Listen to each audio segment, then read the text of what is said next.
Então, gente, boa noite, né? Na aula passada a gente estava falando dos povos originários, né? Que estavam aqui na América antes da chegada dos portugueses. A gente falou dos maias, dos astecas, dos incas.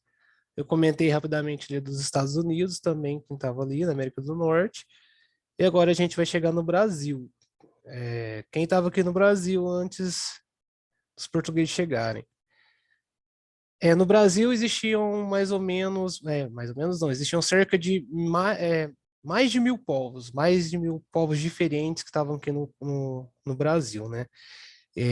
Chegava a ter cerca de 1 a 8,5 milhões de habitantes, né? Isso antes dos portugueses desembarcarem aqui no Brasil. Chegou a ter, né, assim, que tem registro, a contar com aproximadamente mais de 1,3 mil línguas, 1.300 línguas diferentes, né, aqui. E a maioria dos troncos linguísticos baseados ali no Tupi e no Macroiê. O Macroiê, ele conta com o Bororô e os Carajá, né, com essas etnias, que ficavam ali no Cerrado brasileiro. E os Tupis, que conta ali com várias etnias. Quando a gente fala assim, é bem generalista, né? É muito rico a cultura, muito diferenciada uma da outra, dos indígenas aqui do Brasil. Mas esse aqui é um termo generalista, né? Os tupis, que abrange aí, então, as etnias do Guarani, Tupinambá, Tabajara, Carijó e os Tamoio, né? Que ficavam ali na costa do Ceará até o Rio Grande do Sul. Eles chamavam, então, aqui já no slide, chamavam os tupis, chamavam onde eles moravam aqui, né, de Pindorama, ou seja, terra das palmeiras. Eles viviam em pequenas aldeias, né, com 4 a 7 malocas, né, essas malocas é tipo uma casinha coletiva, né, que vive a família toda ali do indígena junto com ele, e é cerca de 30 a 100 pessoas dentro dessa maloca, ela é bem grande, ela é de madeira, né? E é espalhada em círculos dentro da tribo. É, Aí tem a ocara, né? Que é esse terreno no meio que fica entre várias ocas, né? Entre várias casas, essas habitações, essas malocas. O meio ali chamava otara, é onde eles faziam então as festas, ainda fazem, né? Os rituais, as cerimônias religiosas e etc. O chefe, a pessoa mais respeitada das aldeias ali, isso nos tupis. Lembre disso que é um termo generalista, a gente está generalizando, mas isso é uma coisa que tem em comum entre várias etnias diferentes, são bem diferentes entre eles. Aí tem o líder, né, a pessoa mais respeitada dessas tribos dos tupis, é o pajé, que tem a função de médico e de sacerdote, e tem o morubixaba, que é o líder da aldeia, que intermediava então as relações entre as pessoas, né, e para evitar os conflitos. Ou seja, tinha um líder religioso e médico e tinha um líder de relações políticas para evitar conflito, que é o Moburi Bixaba. As declarações de guerra elas eram decididas por um conselho ali de chefes. Esses chefes das grandes famílias dessas tribos, elas se reuniam para ver se iam para a guerra ou não. Alguns tupis, alguns chegavam a fazer a chamada antropofagia. O que que é antropofagia? Antropofagia é o ato de ele comer o inimigo dele. Ou seja, eles eram semi-canibais, né? Só que essa forma que alguns dessas etnias tupis comiam, né? Fazia essa antropofagia, comia a carne do inimigo, era uma forma então de homenagear, porque tem a teoria mitologia, né? Que quando você comia a carne do inimigo, você absorvia a força dele, absorvia a valentia dele, ou seja, você estava homenageando ele, tentando absorver o poder dele, né? Só que isso foi usado pelos europeus, né, para falar que o povo aqui era selvagem e essas coisas aí. Alguns desses povos aí indígenas que viviam no Brasil, eles foram extintos, né, com o contato com o europeu, a gente já sabe disso bastante, né, por causa de muita doença, e os europeus também massacraram, né, esses povos, e massacraram também a cultura. matando a língua originária desses povos e introduzindo o português, cristianizando esses indígenas, tirando eles da religião deles, né? Os hábitos e os costumes, eles variam, então, entre esses indígenas, de um para o outro, né? Como forma de montar casa, o mecanismo de tomada de decisão ali da tribo, varia, mas é mais ou menos assim. A apropriação, então, é como eles usam a terra coletivamente, ou seja, todo mundo ali pode usar a terra, uma apropriação coletiva da terra e de tudo que é plantado ali, dos recursos naturais, a água, tudo é coletivo, é tudo de todo mundo. É uma comunidade, então, igualitária, onde que não existe privilegiado, ou seja, ninguém está ali em cima, não existe desigualdade social porque ninguém está em cima, ninguém... todo mundo pode cultivar, todo mundo pode ir lá, só tem que ir lá fazer. Como, então, dentro dessas tribos?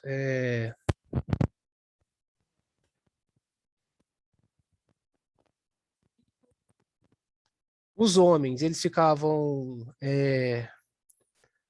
tinham que fazer os serviços de derrubar árvores, caçar, pescar, a terra, né, arar a terra, construir as malotas, né, as casas deles, construir as armas, construir as canoas.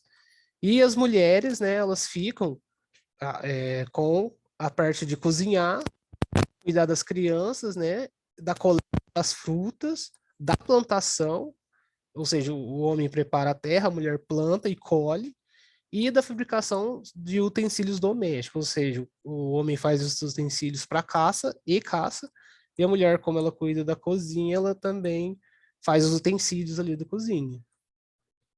É tudo feito em pedra, né? Quando os portugueses chegaram aqui, ou osso, ou madeira, ou barro. Era assim que eram feitas as coisas. Alguns povos de milho, né? Milho, mandioca, abóbora, inhame, batata doce, etc. Então,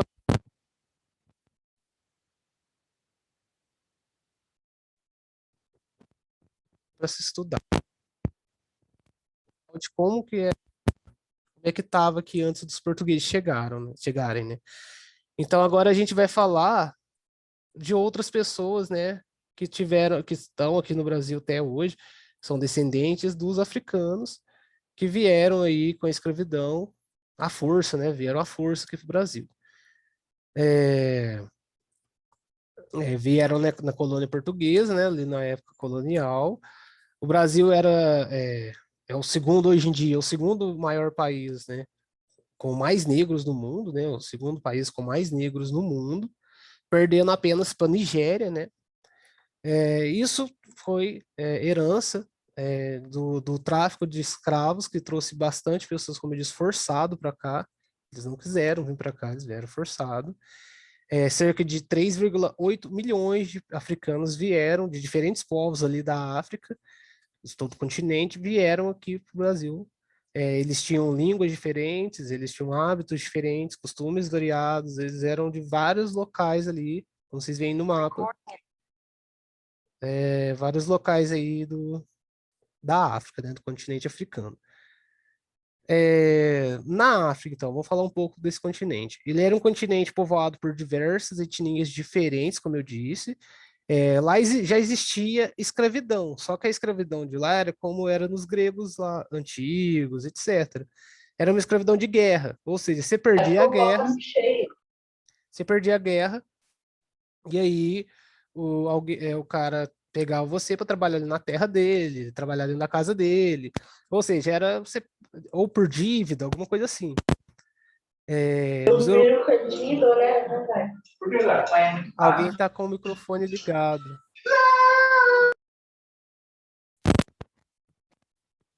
Então, existe. Meu amor.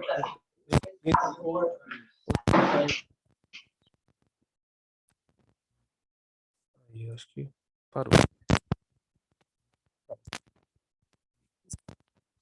Acho que já. Só que não era a escravidão que os portugueses fizeram. Ou seja, eles transformaram os europeus, pegaram aquela escravidão que existia ali de guerra e transformou isso no mercado internacional, pensando apenas no lucro. Escravizaram as pessoas, apenas pensando no bolso deles. Isso não existia, isso era uma coisa nova.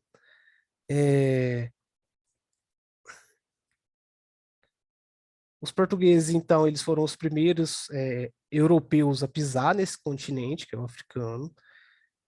Conheceu começou, né? Eles começaram a ver em grande porte, né? O mundo todo começou a escravo africano. E segundo alguns historiadores, esse tráfico é uma das principais atividades, então, da época toda, né? Dessa toda da cidade moderna e dessa modernidade. Desse período aí foi ali economicamente pelo tráfico negro. Cerca de mais ou menos aí 10 milhões de africanos saíram da África e vieram aqui para a América. 3,8 só no Brasil. Ou seja, isso também afetou a África, porque trouxe de lá os homens, né?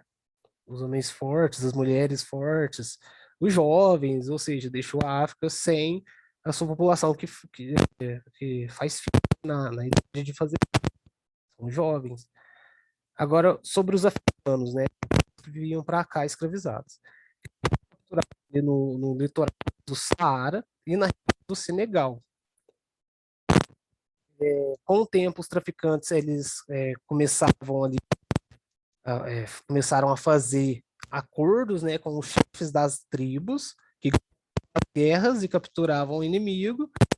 Os traficantes portugueses, traficantes de escravos, chegavam até na África, criavam então com esses chefes troca de o de cobre, de vidro, de tecido, de cavalo, coisa que não tinha ali.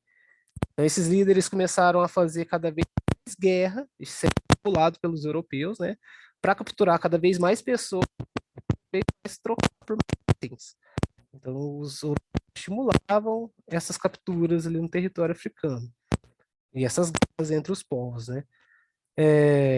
Antes desses africanos virem para o Brasil, para a América como um todo, eles eram batizados, católica, ganharam nomes cristãos, esses religiosos aí da Igreja Católica que davam esse batismo por isso, ou seja, ganhava um tráfico de escravo. Cada escravo que vinha para cá, ela ganhava porque ela tinha lá. Isso também já mudava o nome da pessoa, né? Tinha toda a identidade da pessoa. Eram trazidos então para a América nos navios negreiros, né? Tá bugando? Me tirando. Fica parado assim e do nada ele para. Agora tá funcionando? Tá tranquilo? Então, beleza. Aí.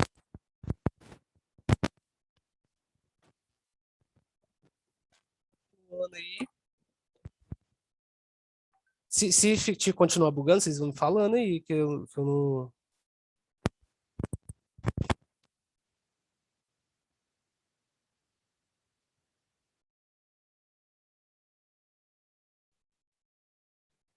Indo certinho agora, né?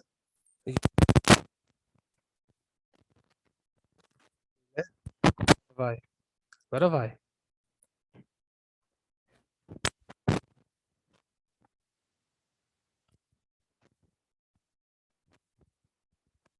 Oi. Então, é isso aqui. Forma que estão me ouvindo agora? Tranquilo? Tá cortando o áudio?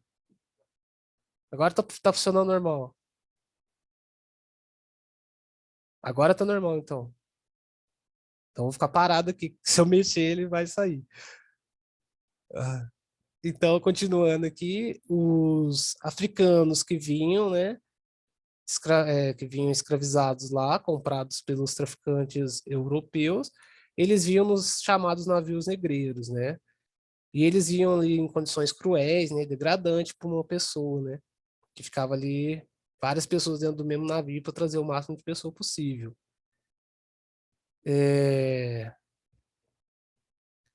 O tráfico, então, como eu disse, ele reduziu o número de pessoas, de homens e mulheres jovens lá no continente africano, e isso comprometeu o crescimento demográfico da África. Isso comprometeu ali o desenvolvimento econômico da sociedade de todo o continente africano, porque não tinha jovem, não tinha pessoas trabalhando, não tinha nada, tem? Tiraram toda a população que poderia fazer, né, uma economia girar ali, alguma coisa, que estavam todos escravizados aqui na América pelos europeus.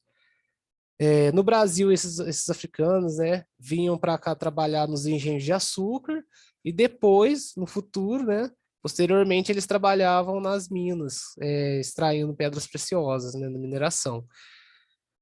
Tinham dois grandes grupos aí, né, que a gente, como eu disse dos índios, é a mesma coisa, várias etnias, aí a gente generaliza em algumas porque tem umas características parecidas, porque se for ver cada característica específica, é muita coisa, é muito detalhe.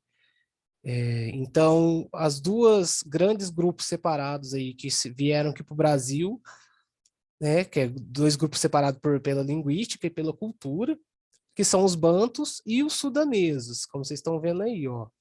Sudaneses em roxo e os bantus em amarelo.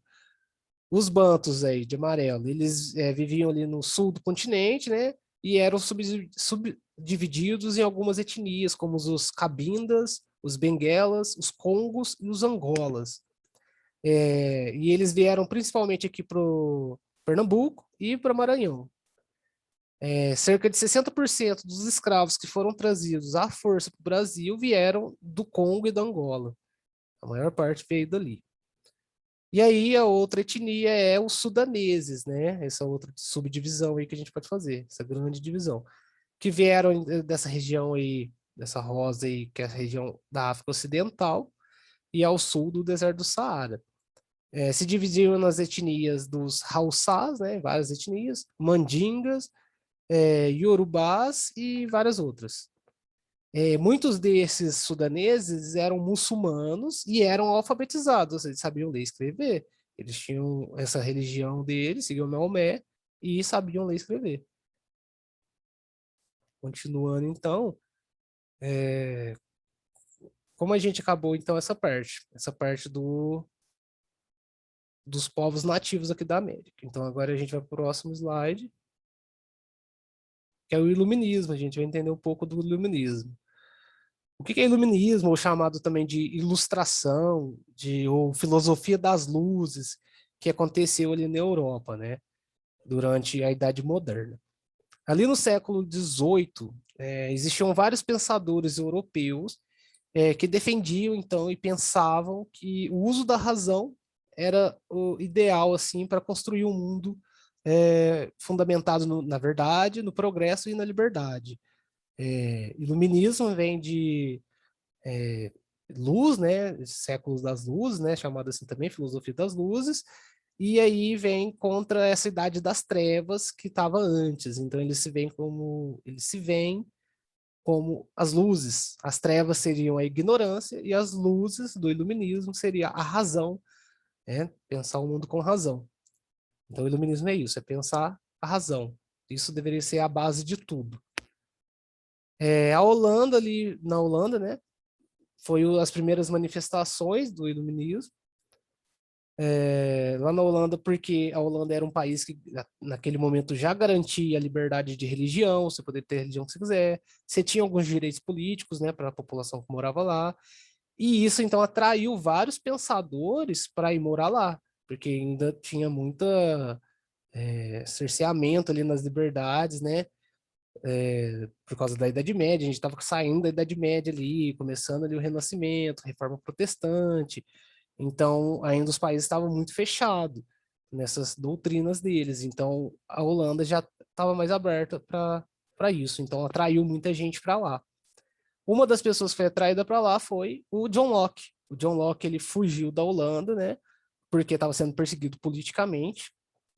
Ele foi criador um dos criadores, né, do liberalismo político, que é uma doutrina que defende a limitação do poder do Estado, né, para garantir então uma liberdade, de acordo com ele, né, garantir uma maior liberdade individual e o respeito ao direito de propriedade privada, ou seja, sua terra é sua e você tem direito, e isso é pregado aí pelo liberalismo.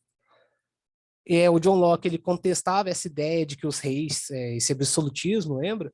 Ele contestava esse absolutismo, ele falava que os reis não tinham esse direito de Deus, Deus não falou nada disso, Deus não colocou os reis lá no poder, não existe esse negócio de absolutismo, não. Falou que a política era uma coisa, invenção humana, não era uma coisa de Deus. E falou que se o John Locke afirmava que se o governo fosse tirano, quem deveria tirar o tirano do poder era o povo, porque o povo tinha direito de rebelião para substituir, né, esse tirano. E aí outro cara também que foi atraído ali para a Holanda foi o René Descartes, né, o Descartes. Ele escreveu um livro chamado Discurso sobre o Método, e nesse livro ele argumenta que para comprovar que alguma coisa é verdade ou não, né, qualquer afirmação, se ela é verdade ou não, é preciso então submeter essa afirmação a um exame, né, um teste rigoroso, né, um teste meio que a gente vai verificar ali, fazer várias perguntas e fazer um exame bem profundo ali naquele negócio, naquela afirmação, né, para ver se ela é verdade ou não. Lembra que o iluminismo é de razão, ou seja, você ia fazer um exame de razão profundo ali naquela afirmação para ver se é verdade, para chegar na verdade, como se existisse uma verdade universal. E então todas as afirmações que resistissem a esses testes seriam a verdade. E outro cara aí que todo mundo conhece também, que é o Newton, né? O Isaac Newton, que descobriu a atuação das forças naturais nos corpos, né? Esses três aí, eles foram fundamentais para a explosão ali, né? Para disseminação rápida ali na Europa do iluminismo, desses ideais iluministas aí de razão, de pensar a razão. Aí nasce na França, né? Que é onde tem a principal ali, é na França. Isso tudo é antes. O principal, a raiz ali está na Holanda. E é na França que difunde mesmo, o negócio espalha. Com o Montesquieu, o Barão de Montesquieu.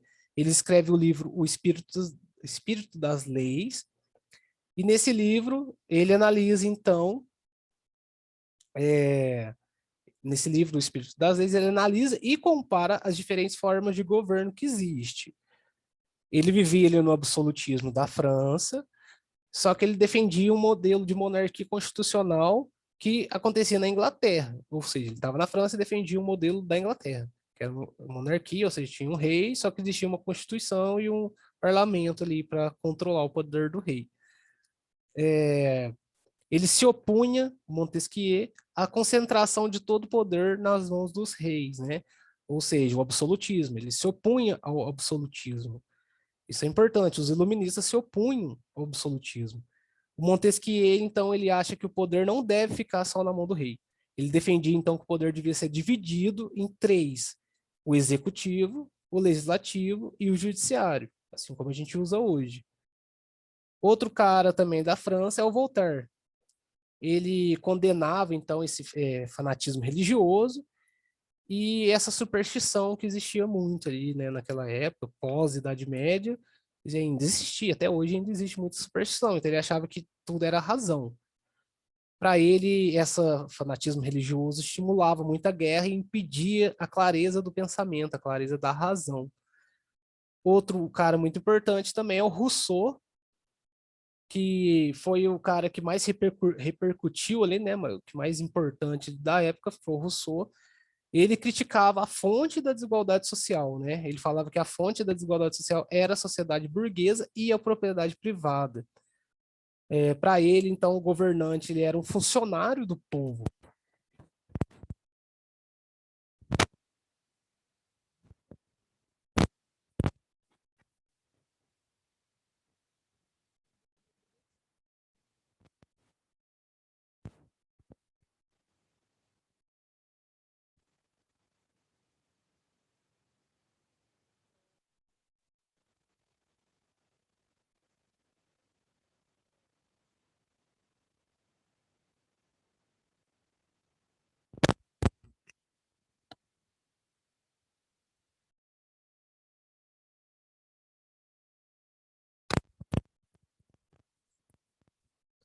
Agora agora tá certo, né?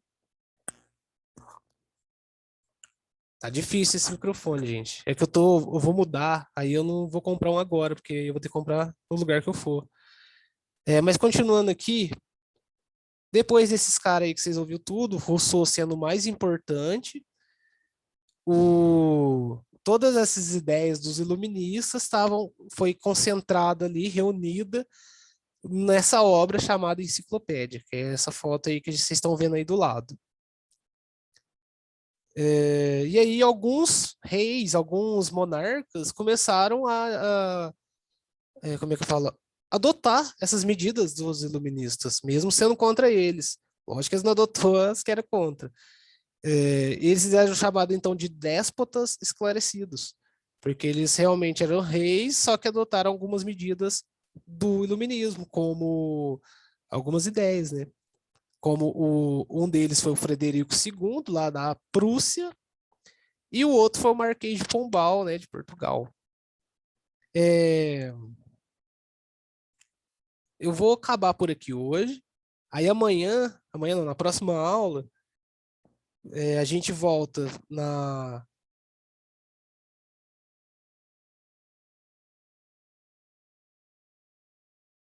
Não, eu comprei um fone de celular. O problema é que ele é pior do que esse. Ele tá pior, então tá difícil, viu? Ó, amanhã então, amanhã não, na próxima aula eu volto, eu vou tentar melhorar esse fone aqui, esse microfone. E aí eu volto com Revolução Industrial, primeira Revolução Industrial e Revolução Francesa. Vou tentar dar essa aula. Porque não está pronto ainda isso. Gente, eu vou acabar por hoje aqui.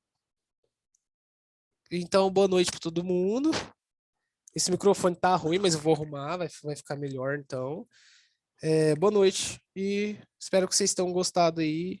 Vou terminar o material e a gente já termina aí. Boa noite, gente. Até a próxima aula.